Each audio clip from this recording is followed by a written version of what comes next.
प्रणाम। मो आर्य पवित्र सत्य दर्शन कार्यक्रमर आज नूतन अध्याय को आपण मानक स्वागत करुछि। आज आमे मन और विवेक विषय रे सम्यक आलोचना करिबा।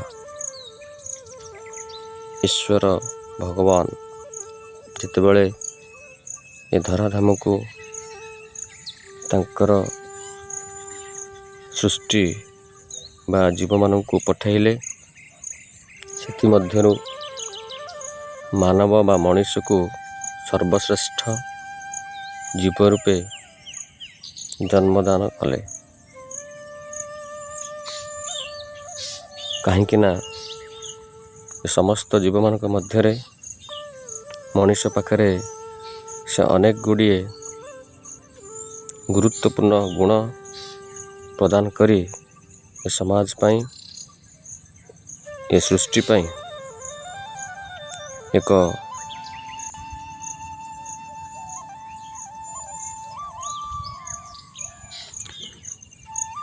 उज्जवल तथा पुण्य जगत तैयारी करिवार उद्देश्य रखी मानव समाजर सृष्टि कले। सेतिपई से अन्य जीव मानक अपेक्षा मनुष्य को वाक शक्ति भावियार शक्ति एवं अनेक गुड़िए महनीय गुण ता भितरे सृष्टि कले।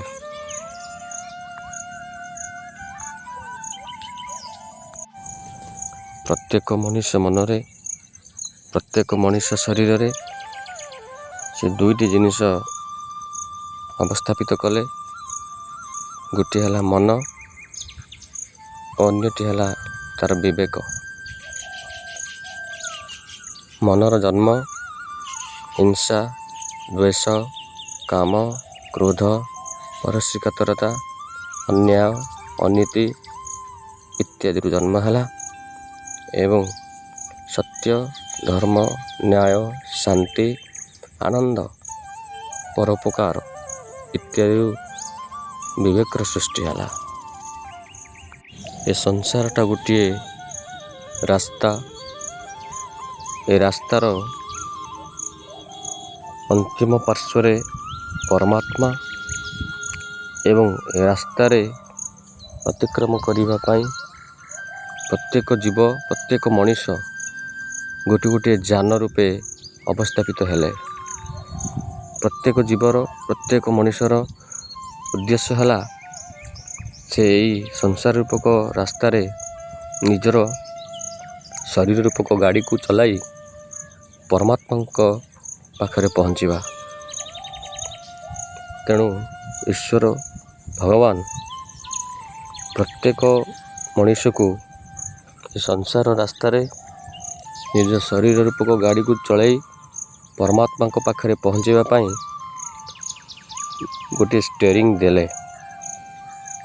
ये गाड़ीर स्टीयरिंग जहाँ द्वारा गाड़ी को चलाई परमात्मा पाखरे पहुँची पारिबा। ते स्टीयरिंग रो दीटा पार्श्व रहिला। स्टीयरिंग रो गोटे पार्श्व रे मन और स्टीयरिंग रो अन्य पार्श्व रे विवेक को रखागला। यही संसार रूपक रास्तार निज शरीर रूपक गाड़ी को चलैया पाई मन जगत रे मन रूपक स्टीयरिंग को बा मन दिगरे जदि आम स्टीयरिंग को घुरांती ताहले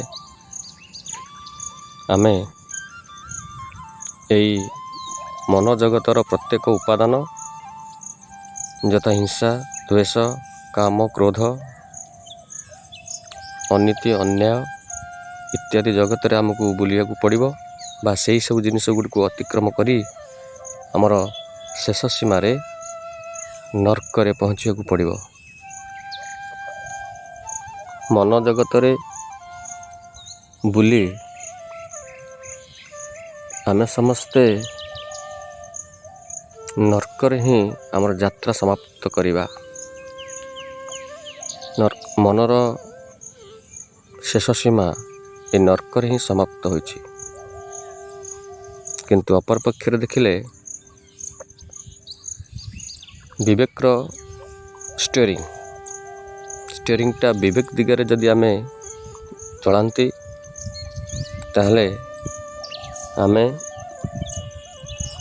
ବିବେକ ଜଗତରେ ପଶିବା, ଅର୍ଥାତ୍ ଧର୍ମ, ନ୍ୟାୟ, ସତ୍ୟ, ଆନନ୍ଦ, ପରୋପକାର ଛକ ଦେଇ ସ୍ୱର୍ଗରେ ପହଞ୍ଚିବା ହୋଇଥାଏ। କାରଣ ଏହି ବିବେକର ଶେଷ ସୀମା ସ୍ୱର୍ଗରେ ହିଁ ସମାପ୍ତ ହୋଇଥାଏ।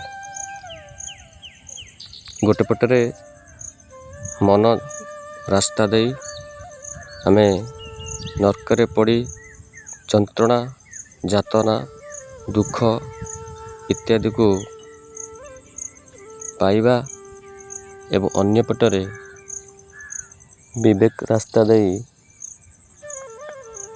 ସ୍ୱର୍ଗୀୟ ଆନନ୍ଦ ଲାଭ କରିବାର ପଦ୍ଧତିକୁ ଈଶ୍ୱର ଦୟାକରି ସମସ୍ତ ମାନବ ଜଗତକୁ ଚଳେଇବାର କ୍ଷମତା ବା ନିର୍ବାଚନ କରିବାର କ୍ଷମତା ସ୍ୱାଧୀନ ଭାବରେ ପ୍ରଦାନ କରିଛନ୍ତି। ପ୍ରତ୍ୟେକ ମଣିଷକୁ କେଉଁ ବାଟ ଦେଇ ଯିବାକୁ ହୁଏ, କିଏ କେଉଁ ବାଟ ଦେଇ ଯିବ ତାର ସ୍ୱାଧୀନତା ସମ୍ପୂର୍ଣ୍ଣ ଭାବରେ ଈଶ୍ୱର ମଣିଷ ହାତରେ ଛାଡ଼ି ଦେଇଛନ୍ତି। ତେଣୁ ଆମେମାନେ ସମସ୍ତେ ପ୍ରତ୍ୟେକ ମଣିଷ ନିଜ ନିଜର ବାଟ ବାଛିବା ଦରକାର। ନିଜର ସ୍ୱାଧୀନତାକୁ ଉଚିତ ମାର୍ଗରେ ପରିଚାଳିତ କରିବା ଦରକାର। ଏଠି ଗୋଟିଏ ଉଦାହରଣ ଦେଲେ କଥାଟି ଆହୁରି ସହଜ ବୋଧଗମ୍ୟ ହେବ। ଜଣେ ଗାଡ଼ି ଚାଳକ ବା ଡ୍ରାଇଭର ପାଖରେ ଜଣେ ହେଲ୍ପର ଥାଆନ୍ତି, ତାଙ୍କୁ ଗାଡ଼ି ଚାଳନା କରିବାରେ ଅନେକ ସହାୟତା କରନ୍ତି। କିଛି ଦିନ ଗାଡ଼ି ଚାଳକ ପାଖରେ ଥିବା ହେଲ୍ପର ଜଣକ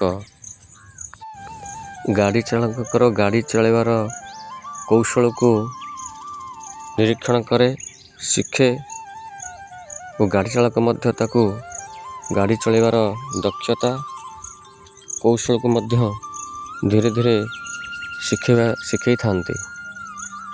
ପରବର୍ତ୍ତୀ ସମୟରେ ଯେତେବେଳେ ହେଲ୍ପର ଜଣକ ଗାଡ଼ି ଚଳାଇବାର ଆଗ୍ରହ ଏବଂ ପୂର୍ଣ୍ଣତା ପ୍ରକାଶ କରେ, ସେତେବେଳେ ଗାଡ଼ି ଚାଳକ ଡ୍ରାଇଭର ଜଣକ ତାକୁ ସେ ଗାଡ଼ି ଚଳାଇବାକୁ ଅନୁମତି ଦିଅନ୍ତି। ସେ ଅନୁମତି ଦେବା ସମୟରେ ସେ ତାକୁ ଗୋଟେ ନିର୍ଦ୍ଦେଶ କରନ୍ତି ଯେ ଯେଉଁଭଳି ଭାବରେ ତୁମକୁ ଉଚିତ ଶିକ୍ଷା ଗାଡ଼ି ଚଳାଇବା ପାଇଁ ଦିଆଯାଇଛି ତାକୁ ଅନୁସରଣ କରିଲେ ତୁମେ ଭବିଷ୍ୟତରେ ଜଣେ ଭଲ ଗାଡ଼ି ଚାଳକ ହୋଇପାରିବ ଏବଂ ନିରାପଦ ଗାଡ଼ି ଚାଳନା କରିପାରିବ। ନିଜେ ସୁରକ୍ଷିତ ରହିବା ସଙ୍ଗେ ସଙ୍ଗେ ଅନ୍ୟ ସମାଜରେ ମଧ୍ୟ ସମସ୍ତଙ୍କୁ ସୁରକ୍ଷିତ ରଖିପାରିବ। କିନ୍ତୁ ପରବର୍ତ୍ତୀ ସମୟରେ ହେଲ୍ପର ଜଣକ ଗାଡ଼ି ଚାଳକଙ୍କ ପାଖରୁ ଏସବୁ ଗାଡ଼ି ଚାଳନାର ଦକ୍ଷତା ଶିଖିବା ପରେ ଯେତେବେଳେ ସେ ଗାଡ଼ିର ଷ୍ଟିଅରିଂକୁ ଧରୁ ଧରୁ ହେଲ୍ପର ଜଣକ ଅର୍ଥାତ୍ ନୂଆ ଚାଳକ ସାଜିଥିବା ସେ ଗାଡ଼ି ହେଲ୍ପର ଜଣକ ଦୁଇଟା ଦିଗରେ ଗାଡ଼ି ଚାଳନା କରିବାକୁ ଉଦ୍ଦାମ ହୋଇ ଉଠେ। ଗୋଟିଏ ଦିଗ ହେଲା ସେ ପାଇଥିବା ତା'ର ଗାଡ଼ି ଚାଳକ ବା ଡ୍ରାଇଭରଙ୍କ ଠାରୁ ଉପଯୁକ୍ତ କୌଶଳ ଶିକ୍ଷା ଦ୍ୱାରା ଗାଡ଼ି ଚଳାଇବ ନା ନିଜର ବୁଦ୍ଧି ପୂରେଇ ଗାଡ଼ି ଚଳାଇବ। ଏ ଦୁଇଟା ଚିନ୍ତା ତା ମନକୁ ଆନ୍ଦୋଳିତ କରେ। ପ୍ରଥମେ ଗାଡ଼ି ଚାଳକର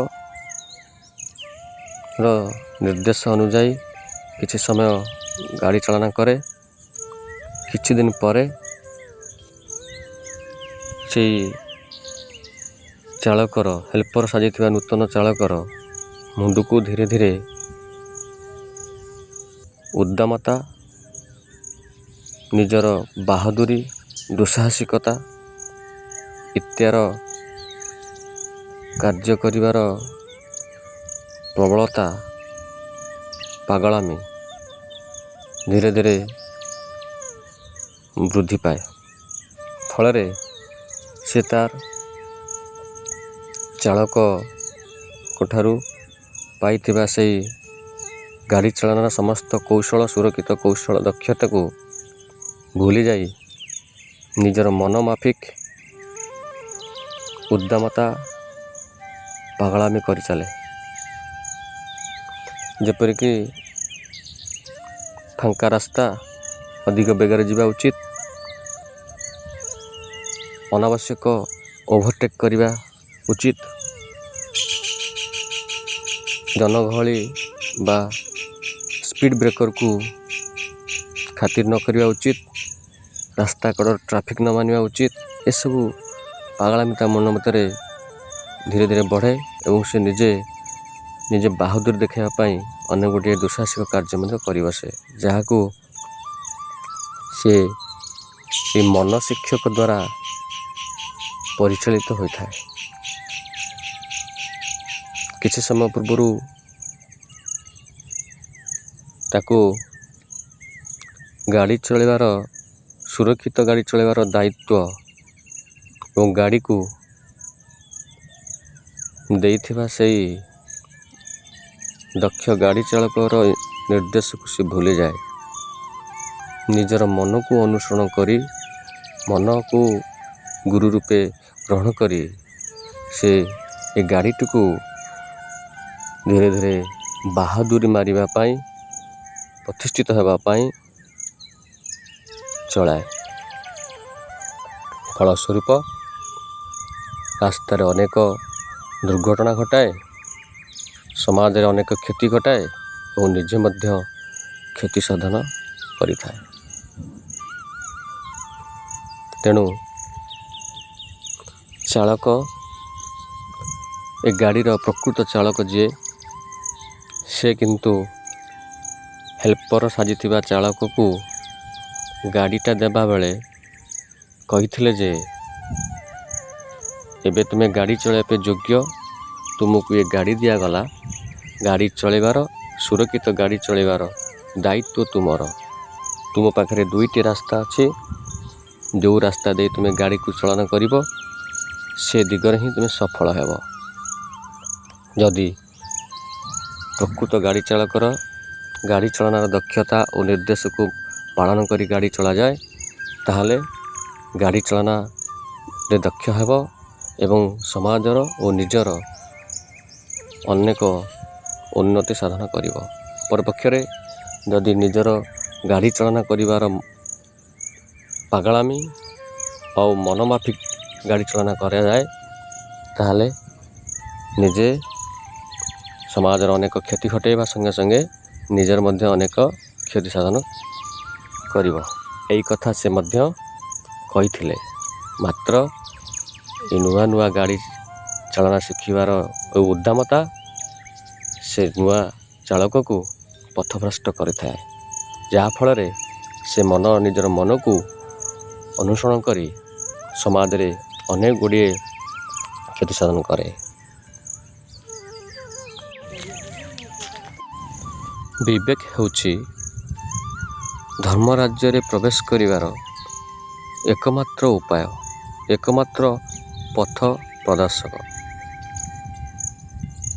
ଯେତେବେଳେ ଯେଉଁମାନେ ନିଜ ଶରୀରରେ ଥିବା ସେ ବିବେକର ପୃଷ୍ଠାକୁ ଅନୁସରଣ କରନ୍ତି, ବିବେକର ହାତ ଧରି ଚାଲନ୍ତି, ପ୍ରତ୍ୟେକ କ୍ଷେତ୍ରରେ, ପ୍ରତ୍ୟେକ ମୁହୂର୍ତ୍ତରେ ବିବେକକୁ ଗୁରୁ ରୂପେ ବାଛନ୍ତି ସେତେବେଳେ ସେମାନେ ଅନେକ ଦିଗ ଦେଇ ସ୍ୱର୍ଗୀୟ ଆନନ୍ଦ ଲାଭ କରନ୍ତି।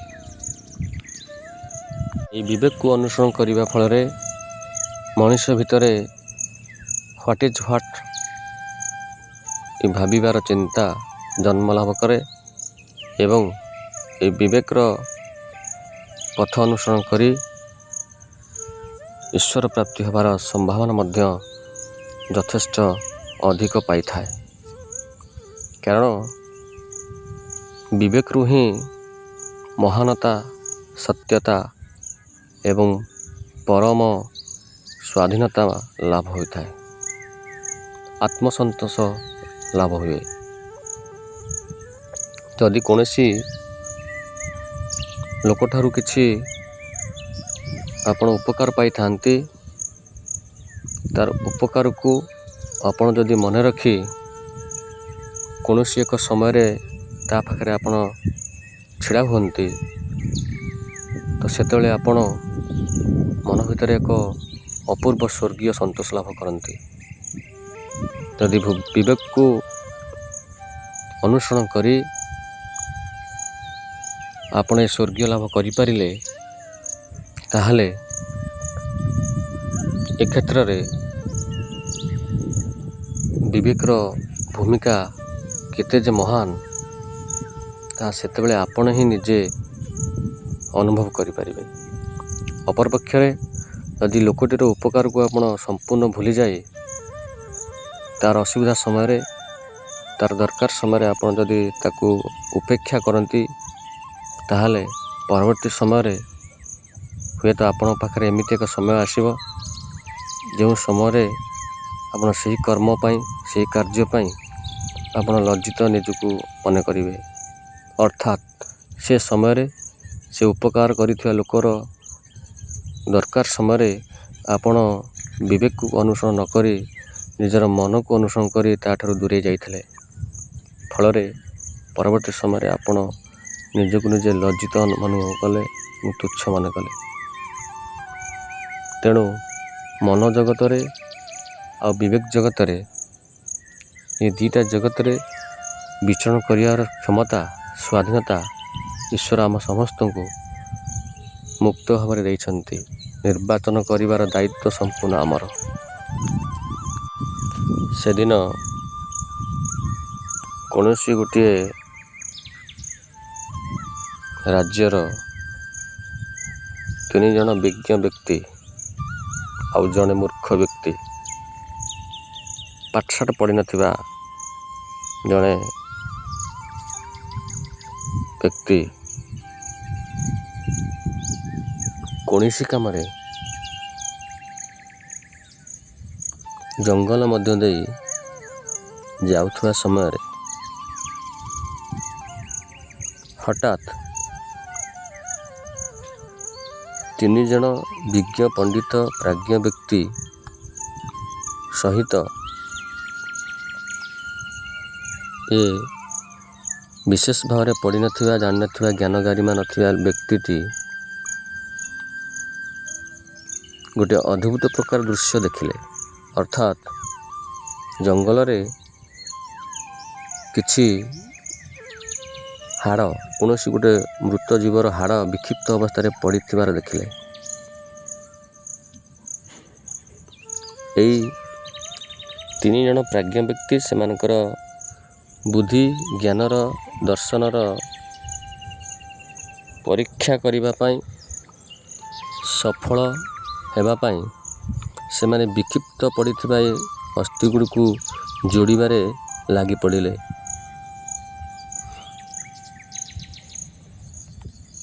ଯେହେତୁ ସେହି ପଥ ଦେଇ ଏ ବ୍ୟକ୍ତି ଜଣକ, ଅର୍ଥାତ୍ ଏଇ ଅପାଠୁଆ ବ୍ୟକ୍ତି ଜଣକ ଯାଉଥିଲେ, ସେମାନଙ୍କୁ ଦେଖି ସେଠି ସେ କିଛି ସମୟ ଅଟକି ଗଲେ ଏବଂ କ'ଣ କରୁଛନ୍ତି ବୋଲି ପଚାରିଲେ। ସେମାନେ ଉତ୍ତରରେ ସେମାନଙ୍କର ପାଣ୍ଡିତ୍ୟର ପରାକାଷ୍ଠା ଦେଖାଇବା ପାଇଁ ସେ ଏକ ନୂତନ ପରୀକ୍ଷା କରୁଛନ୍ତି ବୋଲି ତାକୁ କହିଲେ। ଏସବୁ କଥା ଜାଣିସାରିବା ପରେ ସେ ଅପାଠୁଆ ବ୍ୟକ୍ତି ଜଣକ ତାଙ୍କୁ ଅନେକ ବାରଣ କଲା ଯେ ଆପଣମାନେ ଯେଉଁ ବିଦ୍ୟା ବୁଦ୍ଧି ପାଣ୍ଡିତ୍ୟର ପରୀକ୍ଷା କରିବାକୁ ଯାଇ ବିପଦକୁ ଡାକୁଛନ୍ତି ତାହା ପରବର୍ତ୍ତୀ ସମୟରେ ଆପଣଙ୍କୁ କ୍ଷତି ପହଞ୍ଚାଇବ, ଅର୍ଥାତ୍ ଆପଣଙ୍କର ଜୀବନ ପ୍ରତି ବିପଦ ଆଣିପାରେ। କାହିଁକି ନା ସେଇ ଯେଉଁ ଜୀବଟିର ମୃତ ଜୀବର ଅସ୍ଥି ଗୁଡ଼ିକୁ ଆପଣମାନେ ସଜେଇବାରେ ବ୍ୟସ୍ତ ଅଛନ୍ତି, ସେଇଟା କୌଣସି ଗୋଟିଏ ବଣୁଆ ହିଂସ୍ର ଜନ୍ତୁ ହୋଇଥାଇପାରେ। ସେ ଯଦି ଆପଣମାନଙ୍କ ଦ୍ୱାରା ସଂଯୋଜିତ ହୋଇ ଜୀବିତ ହୋଇ ଉଠେ ତାହେଲେ ସର୍ବପ୍ରଥମେ ଆପଣମାନଙ୍କୁ ହିଁ ସେ ଖାଇବ। ତେଣୁ ଆପଣମାନଙ୍କର ବୁଦ୍ଧି ବିଦ୍ୟା ପାଣ୍ଡିତ୍ୟର ପରାକାଷ୍ଠା ଅନ୍ୟ କୌଣସି ଉପାୟରେ ଅନ୍ୟ କୌଣସି ଜାଗାରେ ପରିପ୍ରକାଶ କଲେ ହୁଏତ ଆପଣମାନେ ସେଥିରେ ସଫଳ ହୋଇପାରିବେ ବୋଲି ସେ ନିଜର ମୂର୍ଖ ମୁଣ୍ଡରେ ଉପଦେଶ ଦେଇଥିଲା। ମାତ୍ର ଏ ଲୋକଟିର କଥାବାର୍ତ୍ତାରୁ ସେମାନେ ନିଜର ଅହଙ୍କାର ମନକୁ ନେଇ ଯେଉଁ ଗର୍ବ ଅହଙ୍କାର ସେ ପରାକାଷ୍ଠା ଦେଖାଇଲେ ଏବଂ ତା ସହିତ ଅନେକ ଗୁଡ଼ିଏ ଦୁର୍ବ୍ୟବହାର କଲେ ଏବଂ ମୂର୍ଖ ଅପାଠୁଆ ବୋଲି ତାକୁ ମଧ୍ୟ ଅନେକ ଗାଳିଗୁଲଜ କଲେ ଏବଂ ନିଜ ମନକୁ ନେଇ ସେମାନେ ବେଶ ନିଜ କର୍ତ୍ତବ୍ୟ ପଥରେ ଆଗେଇଲେ। ଲୋକଟି ଅନେକ ବାରଣ କରିବା ସତ୍ତ୍ୱେ ସେମାନେ ତାଙ୍କ ନିଜ ମନକୁ ଅନୁସରଣ କରି ମନ ମାଫିକ ନିଜର ବୁଦ୍ଧି ପାଣ୍ଡିତ୍ୟ ଗର୍ବ ଅହଙ୍କାରକୁ ପ୍ରଦର୍ଶିତ କରିବା ପାଇଁ ସେସବୁ ମୃତ ଜୀବର ଅସ୍ଥିକୁ ସଂଯୋଜନ କଲେ। ପରବର୍ତ୍ତୀ ସମୟରେ ତାକୁ ମଧ୍ୟ ଜୀବଦାନ କରିବା ପାଇଁ ଚେଷ୍ଟା କଲେ। ଏସବୁ ସେ ଅପାଠୁଆ ବ୍ୟକ୍ତି ଜଣକ ଦୂରରେ ଯାଇ ଦେଖୁଥିଲା ଏବଂ ଶେଷ ସମୟ ପାଇଁ ଶେଷ ଥର ପାଇଁ ଏସବୁ କାର୍ଯ୍ୟରେ ନିବୃତ୍ତ ରହିବା ପାଇଁ ମଧ୍ୟ ପରାମର୍ଶ ଦେଲା। କିନ୍ତୁ ସେମାନେ ସେ ଅପାଠୁଆର ବ୍ୟକ୍ତିର କୌଣସି ଗୋଟିଏ କଥାକୁ ବି କାନ ଦେଲେ ନାହିଁ ଏବଂ ଅପାଠୁଆ ବ୍ୟକ୍ତି ଜଣଙ୍କର ଏମାନଙ୍କର ଏ ଦୁଃସାହସିକ କାର୍ଯ୍ୟ ଦେଖି ନିଜର ବିବେକକୁ ପଚାରି ବିବେକର ଅନୁସରଣ କରି ବୁଦ୍ଧି ଖଟେଇ ସେ ଜାଗା ଛାଡ଼ି ତୁରନ୍ତ ପଳାଇଗଲା। ଦେଖାଗଲା କିଛି ସମୟ ପରେ ସେଇ ତଥାକଥିତ ବିଜ୍ଞ ପ୍ରାଜ୍ଞ ଗୁଣୀଜ୍ଞାନୀ ପଣ୍ଡିତର ଅଧିକାରୀ ଥିବା ପଣ୍ଡିତ ବୋଲାଉଥିବା ମନକୁ ନେଇ ଖୁସି ମିଞ୍ଜାସରେ କାଳତିପାତ କରୁଥିବା ଲୋକମାନଙ୍କର ସେଇ ଅପଚେଷ୍ଟା ସେପରି ଦୁଃସାହସିକ କାର୍ଯ୍ୟକୁ ସଫଳ କରିବା ପରେ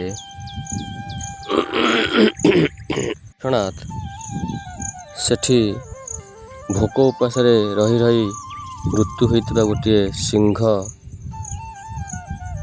ଜୀବିତ ହୋଇ ଉଠିଲା ଏବଂ ସେଇ 3 ଜଣଙ୍କୁ ହିଁ ପ୍ରଥମେ ଗିଳିଦେଲା। ଅର୍ଥାତ୍ ଏ କାଳ୍ପନିକ କଥାବସ୍ତୁର ଉଦ୍ଦେଶ୍ୟ ହେଲା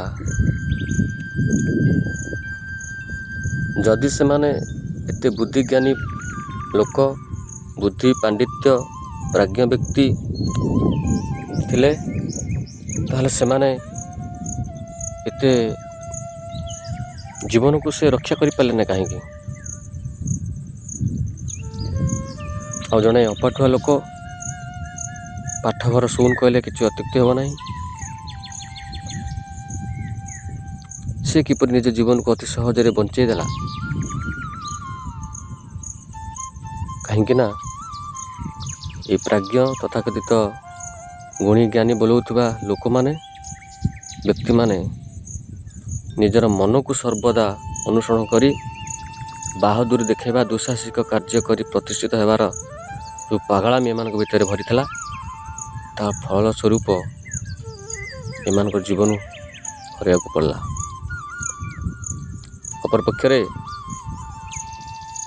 ବୁଦ୍ଧି ଜ୍ଞାନ ଦର୍ଶନ ଶାସ୍ତ୍ର ପାଣ୍ଡିତ୍ୟରୁ ବହୁତ ଦୂରରେ ଥିବା ସେ ଅପାଠୁଆ ଲୋକଟି ନିଜର ବିବେକକୁ ଖଟେଇ ନିଜର ବିବେକ ରୂପକ ଆଲୋକକୁ ଜାଗ୍ରତ କରାଇ ଆସନ୍ନ ବିପଦର ସୂଚନା ପାଇଲା ଏବଂ ସେଠାରୁ ସେ ନିଜ ଜୀବନକୁ ବଞ୍ଚାଇ ପାରିଲା। କହିବାର ଉଦ୍ଦେଶ୍ୟ ହେଲା ଯେତେବେଳେ ମଣିଷ ବିବେକର ଅନୁସରଣ କରିଛି ସେ ନିଜକୁ ବଞ୍ଚାଇବା ସଙ୍ଗେ ସଙ୍ଗେ ସମାଜର ମଧ୍ୟ ବଞ୍ଚାଇଛି। ନିଜର ସୁରକ୍ଷିତ କରିବା ସଙ୍ଗେ ସଙ୍ଗେ ସମାଜର ମଧ୍ୟ ସୁରକ୍ଷିତ କରିଛି। ସେଥିପାଇଁ ବିବେକ ହିଁ ମଣିଷ ଶରୀରରେ ମଣିଷର ମସ୍ତିଷ୍କରେ ସୁବୁଦ୍ଧି ସୁବିଚାର ସୃଷ୍ଟି କରେ ଏବଂ ମନ ହିଁ ସର୍ବଦା ମଣିଷ ମସ୍ତିଷ୍କରେ କୁବୁଦ୍ଧି କୁବିଚାର ସୃଷ୍ଟି କରେ।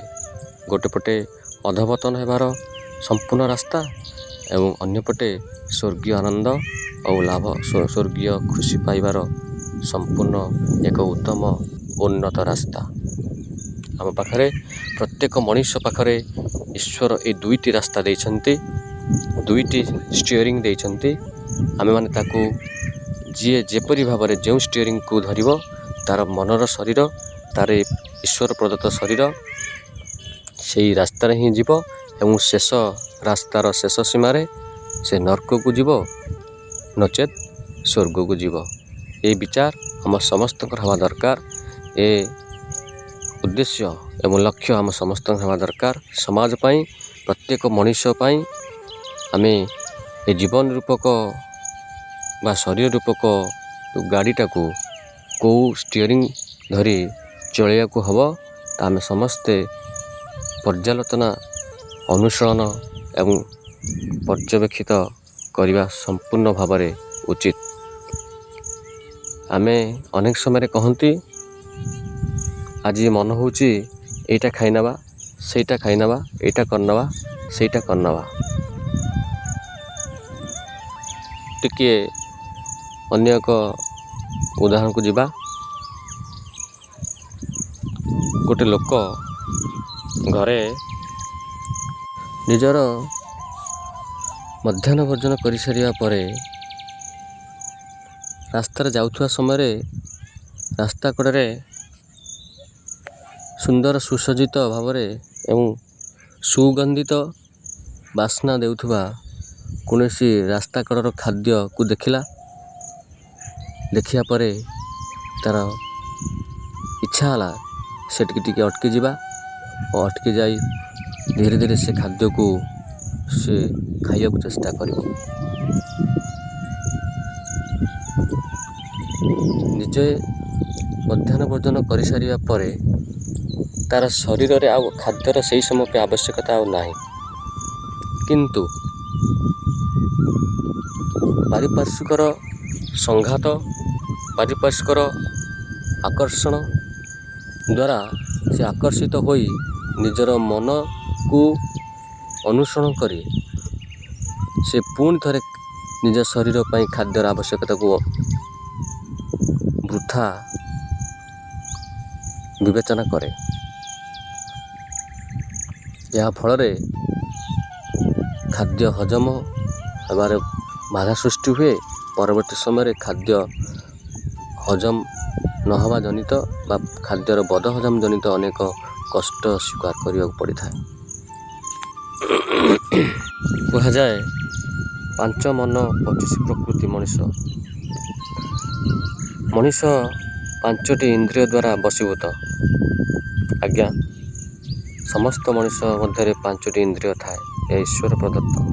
ଏହି ଇନ୍ଦ୍ରିୟମାନଙ୍କର କାର୍ଯ୍ୟକଳାପ ଦ୍ୱାରା ପ୍ରତ୍ୟେକ ମଣିଷ ଶରୀର ବଞ୍ଚିଥାଏ। ଏଗୁଡ଼ିକ ଯଦି କାର୍ଯ୍ୟକଳାପ ବନ୍ଦ କରିଦିଅନ୍ତି ତାହେଲେ ମଣିଷ ଗୋଟିଏ ମୁହୂର୍ତ୍ତ ବି ବଞ୍ଚିପାରିବ ନାହିଁ।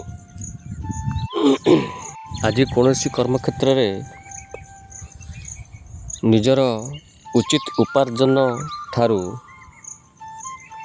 ଅଧିକ ଉପାର୍ଜନ କରିବାର ଯେଉଁ କୌଶଳମାନ, ଦୁର୍ନୀତି ଉପରେ ଯେଉଁ କୌଶଳମାନ ମଣିଷକୁ କବଳିତ କରିଛି, ସେ ଦିଗରେ ମଣିଷ ଆଜି ବହୁ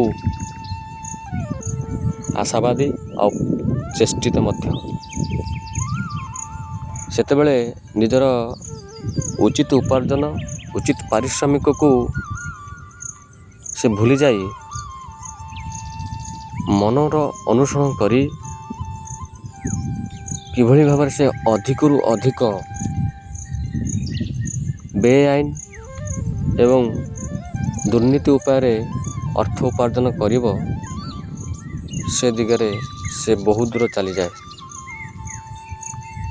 ଫଳସ୍ୱରୂପ ପରବର୍ତ୍ତୀ ସମୟରେ ତାର ସେଇ ମନମାଫିକ କରିଥିବା କାମ, ମନମାଫିକ ଜରିଆରେ ଉପାର୍ଜନ କରିଥିବା ଧନ ସମ୍ପତ୍ତି ବାଜ୍ୟାପ୍ତି କରାଯାଏ ବା ତାକୁ ନେଇ ସେ ଅନେକ ଜେଲ୍ ଦଣ୍ଡ ଭୋଗେ, ଅନେକ ସମସ୍ୟାର ସମ୍ମୁଖୀନ ହୁଏ। କିନ୍ତୁ ସେହି ସମୟରେ ଯଦି ସେ ବିବେକର ଅନୁସରଣ କରିଥାନ୍ତା, ତାହେଲେ ପରବର୍ତ୍ତୀ ସମୟରେ ସେ ଯେଉଁ ଅସୁବିଧାର ସମ୍ମୁଖୀନ ହେବାକୁ ତାକୁ ପଡ଼ିଲା, ସେଥିରୁ ସେ ସମ୍ପୂର୍ଣ୍ଣ ଭାବରେ ରକ୍ଷା ପାଇପାରିଥାନ୍ତା। ଆଜିର ସମାଜରେ ଏହିଭଳି ମନକୁ ନେଇ ବ୍ୟସ୍ତ ରହୁଥିବା, ମନକୁ ନେଇ ମସଗୁଲ ରହୁଥିବା ବ୍ୟକ୍ତିବିଶେଷଙ୍କ ସଂଖ୍ୟା ସର୍ବାଧିକ। ଆଉ ଯାହା ଫଳରେ ସେଇମାନେ ହିଁ ସମାଜରେ ଅନେକ ଗୁଡ଼ିଏ ଦୁର୍ଘଟଣା ଅପଘଟନ ସବୁ ସୃଷ୍ଟି କରୁଛନ୍ତି। ଫଳସ୍ୱରୂପ ସମାଜରେ ସମସ୍ତ ଜୀବମାନେ ତାଙ୍କରି ଦ୍ୱାରା ସୃଷ୍ଟି ହୋଇଥିବା ଏହି ସାମାଜିକ ସଂଘାତର ଶିକାର ହେଉଛନ୍ତି। ଆଜି ପିଲାମାନେ, ଯୁବକମାନେ, ଯୁବତୀମାନେ ନିଜର ମନକୁ ନେଇ ମସଗୁଲ, ମତୁଆଲା। ବିବେକର ପୃଷ୍ଠା ସେମାନେ ଖୋଲନ୍ତି ନାହିଁ। କେତେବେଳେ କ'ଣ କରିବା ଦରକାର, କେଉଁଠିକି ଯିବା ଦରକାର, ଏସବୁର ସମୀକ୍ଷା ସେମାନେ ବିବେକର ପୃଷ୍ଠା ଖୋଲି କରନ୍ତି ନାହିଁ। ସେମାନେ ମନର ବହି ଭିତରେ ସୀମିତ ରହନ୍ତି, ମନ ଜଗତରେ ବୁଲନ୍ତି, ମନକୁ ଅନୁସରଣ କରନ୍ତି ଏବଂ ପରବର୍ତ୍ତୀ ସମୟରେ ଘୋର ଅନେକ ଗୁଡ଼ିଏ ଅସୁବିଧାର ସମ୍ମୁଖୀନ ହେଉଛନ୍ତି। ଈଶ୍ୱରଙ୍କ ମତରେ God has created man after his own image, ଅର୍ଥାତ୍ ଈଶ୍ୱର ପୁରୁଷୋତ୍ତମ ଭଗବାନଙ୍କର ସମସ୍ତ ଜୀବମାନଙ୍କୁ ଅର୍ଥାତ୍ ମଣିଷକୁ, ବିଶେଷ ଭାବରେ ମଣିଷକୁ ନିଜ ପରି ନିଜର ରୂପ ଦେଇ ସଂସାରକୁ ଛାଡ଼ିଛନ୍ତି। Man is fashioned by what he loves. ମଣିଷ ଯାହାକୁ ସେ ଭଲ ପାଏ ତାପରି ହେବାକୁ ଚେଷ୍ଟା କରେ। ତେଣୁ ଯିଏ ମନକୁ ଅନୁସରଣ କରି ଧ୍ୱଂସ ବିଧ୍ୱସ୍ତ ହୋଇ ସମାଜରେ ଅପଚେଷ୍ଟା କରି ବଞ୍ଚିବାକୁ ଚାହିଁଥାଏ, ସେ ତାର ଭଲ ପାଇବାଟା ସେଇଭଳି ଜଣେ ବିଧ୍ୱସ୍ତକ ଆଡ଼କୁ ରହିଥାଏ। ଆଉ ଯିଏ ପ୍ରକୃତରେ ବିବେକର ଅନୁଗାମୀ ହୋଇ ନିଜ ଜୀବନକୁ ସମାଜର ସେଇ ପୁଣ୍ୟ ପବିତ୍ର ଧାରାରେ ଚଳାଇବାକୁ ଚାହେଁ, ସେ ମଧ୍ୟ ତାର ଭଲ ପାଇବାକୁ ସେଭଳି ଜଣେ ପୁରୁଷ, ସେଭଳି ଜଣେ ବ୍ୟକ୍ତି ପାଖରେ ବାନ୍ଧି କରି ରଖିଥାଏ। ମନର ମୂଳେ ଏ ଜଗତ, ଏ କଥାଟି ଆମେ ସମସ୍ତେ ଜାଣନ୍ତି। ଆଜ୍ଞା ହଁ, ଏ କଥାଟି ସମ୍ପୂର୍ଣ୍ଣ ସତ। ଏ ମନ ମୂଳେ ସାରା ଜଗତ ହିଁ ଅଛି। ଅର୍ଥାତ୍ ମନକୁ ଆପଣ ଯେଭଳି ଭାବରେ ପରିଚାଳିତ କରିବେ, ସେଭଳି ଫଳ ପାଇବେ, ସେଭଳି ଜୀବନ ଲାଭ କରିବେ। ସାରା ଜଗତଟା ସେଭଳି ଭାବରେ ଆପଣଙ୍କ ପାଖରେ ଉଦ୍ଭାସିତ ହେବ। ତେଣୁ ଆଜି ଏ ଆଲୋଚନାର ଶେଷ ଭାଗରେ ଏତିକି କୁହାଯାଇପାରେ, ଯେହେତୁ ଭଗବାନ ପ୍ରଦତ୍ତ ଏ ମାନବ ସମାଜ ପ୍ରତ୍ୟେକ ମୁହୂର୍ତ୍ତରେ ଭଗବାନ ଭଗବାନଙ୍କର ସାନ୍ନିଧ୍ୟ ଲାଭ କରିବା ପାଇଁ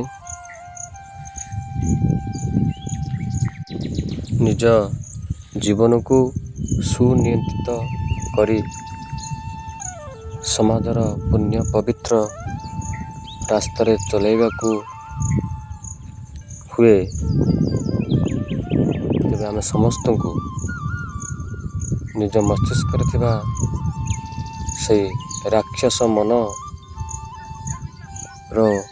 ଅନୁଗାମୀ ନ ହୋଇ ପୁଣ୍ୟ ପବିତ୍ର ଦିବ୍ୟାତ୍ମା ବିବେକର ଅନୁସରଣ କରିବା ଉଚିତ।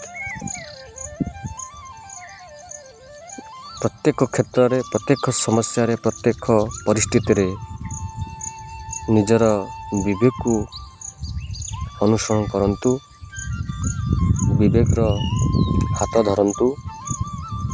ସେ ହିଁ ଆପଣମାନଙ୍କୁ ଉଚିତ ମାର୍ଗ ପ୍ରଦର୍ଶକ କରିବ,